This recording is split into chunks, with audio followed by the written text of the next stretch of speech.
É un traballo que implicou ou implica por parte do Concello e dos concellos en xeral asumir os custes dunhas limpezas extra e desinfeccións extra que non están contemplados en ningún orzamento e obriga, pola nosa parte, a ter que destinar uns fondos que agardamos que, de alguma maneira, tamén sexan reembolsados ben polo Estado ou ben pola Xunta. Entendemos que pola Xunta, porque está a recibir tamén unhas cantidades a súa vez do Estado que entendemos que os destinatarios deben ser os que prestemos os servizos. Neste caso, o servizo que prestamos é duplicar a limpeza dos centros para garantir dúas limpezas e desinfeccións en xornada escolar, non só a limpeza das tardes, como se ven realizando tradicionalmente, senón que vamos ter que ter persoal de limpeza nas mañás.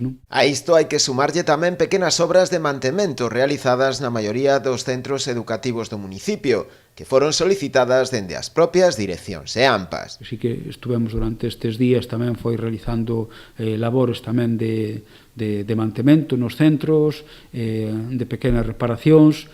Algúnas delas, polo seu volumen, van ter que agardar ao mes de decembro, pero, bueno, o resto están en marcha e foronse realizando estes días, pois un pouco con esa idea dunha posta a punto das aulas. Houbo repintados, houbo determinadas melloras pois tamén en algún centro, colocación de elementos de seguridade. O alcalde fixo ademais un chamamento para as familias con alumnado no Colexio Castelao, o que ten maior volume de nenos, para que na medida do posible eviten o uso de vehículos para levar os rapaces ao centro, debido aos problemas de accesibilidade que hai na zona. Efectivamente, se necesitan os máis despexadas posibles as entradas dos centros para que poidan acudir con separación e poida o profesorado manter un pouco as distancias de seguridade. Entón, ese chamamento a que na medida do posible que busquemos achegarnos ao pé ao propio colexio